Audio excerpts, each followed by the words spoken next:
Over the hump and onto the home straight. Round 3 of the Guinness Six Nations served as the first true separator between genuine title contenders and the rest of the field in 2025. As the tournament passed its halfway mark, the weekend's action provided clarity on which teams remain in the hunt for championship glory and which sides have fallen by the wayside with 2 rounds remaining. Standing atop the table with a perfect 3-0 record are reigning champions Ireland, who overcame a vastly improved Welsh team under interim head coach Matt Sherratt to open the round's action. Despite a valiant effort from the Welsh, Simon Easterby's side proved their resilience and quality to stay on track to become the first team to win 3 consecutive Guinness Six Nations titles.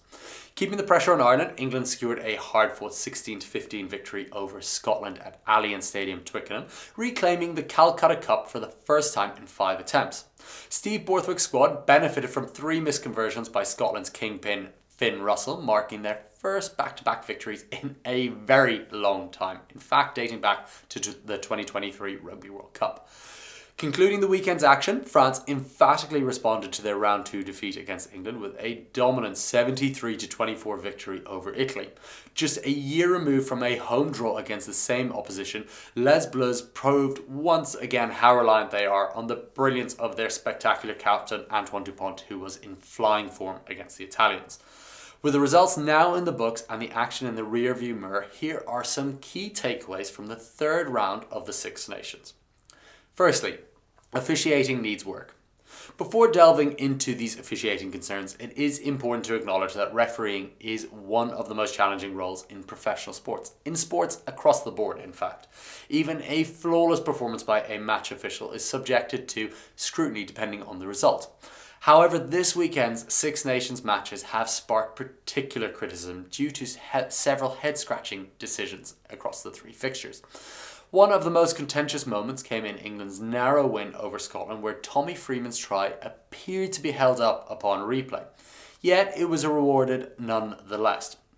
This was followed by Captain Maro Itoje's miraculous turnover, where the England lock leaped over the breakdown in what many deemed to be an illegal manoeuvre.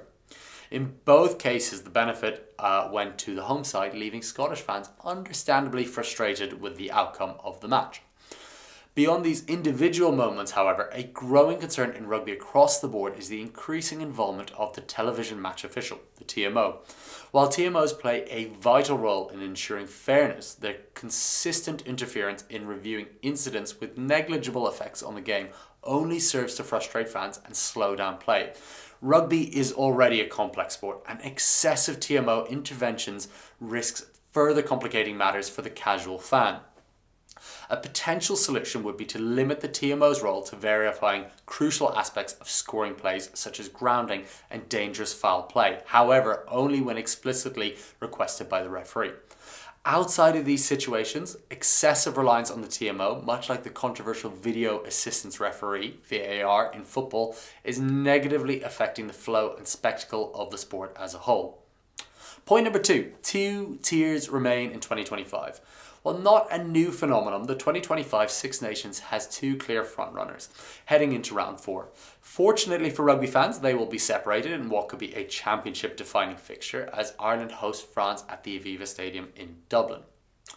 Throughout the competition's history, Ireland, France, England and Wales have all had their moments as the top dogs in the competition.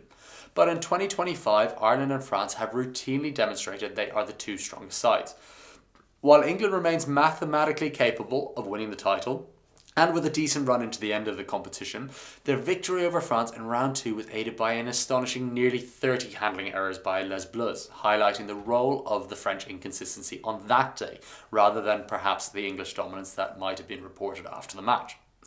In round 3, a resurgent Wales delivered an almost flawless performance in their near upset of Ireland, but still fell 9 points short of the men in green.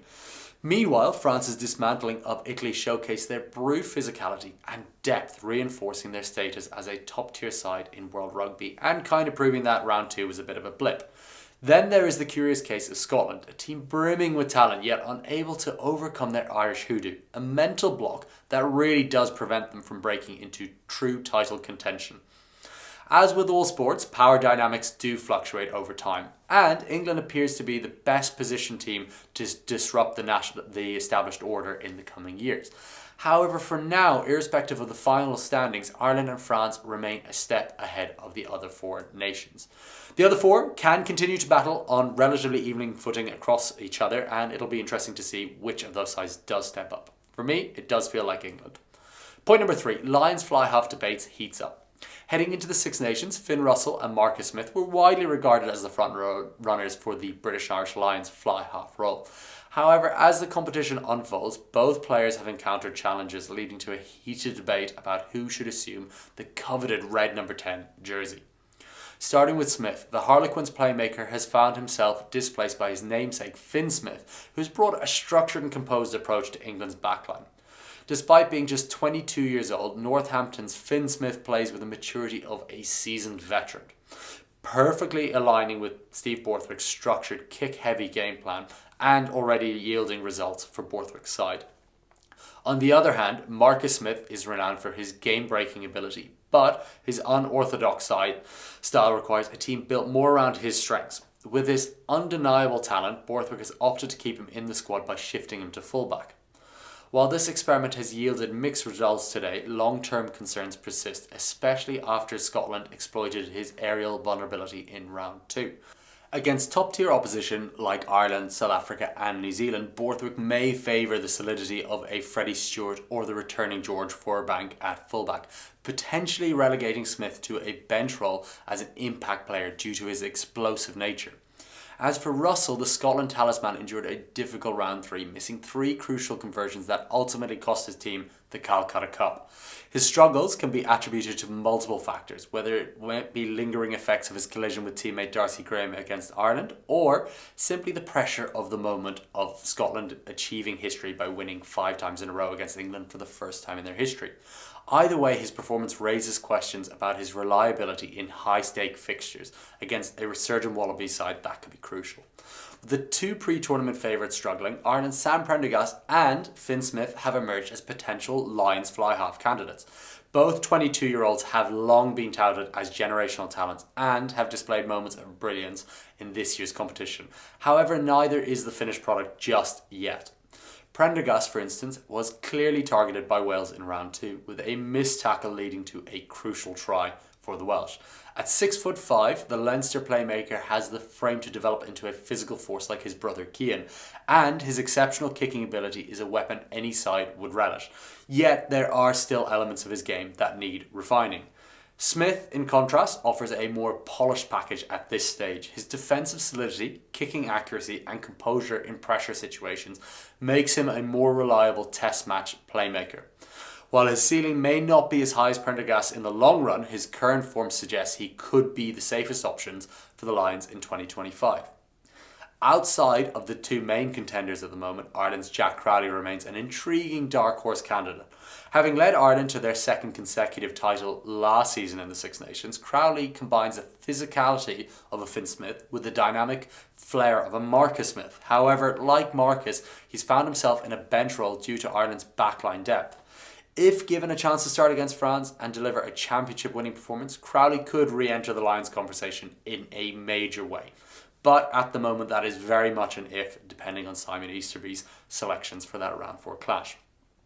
Rounding out the potential options is Scotland's Tom Jordan, a versatile and physical operator who recently earned his first cap. While talented, his lack of top-level experience makes him an unlikely selection for now. And the final dark horse is, of course, Owen Farrell, who is not in this year's Six Nations as he's playing for Racing 92 in the top 14. With just 2 rounds remaining, the 2025 Six Nations is shaping up for a thrilling conclusion. Ireland and France remain the teams to beat, while England continues to build under Borthwick. Officiating concerns do linger, but the quality of rugby on display still remains top tier. And with the Lions Tour on the horizon, the debate over the fly-half jersey is only just beginning. Expect plenty of fireworks in the final 2 rounds as the Six Nations drama continues to unfold. Thank you for watching this video. If you enjoyed it, please do not forget to hit the like and subscribe buttons for more rugby content. Also, please leave us a comment about your biggest takeaways from round 3 and who you see winning the title when it's all said and done.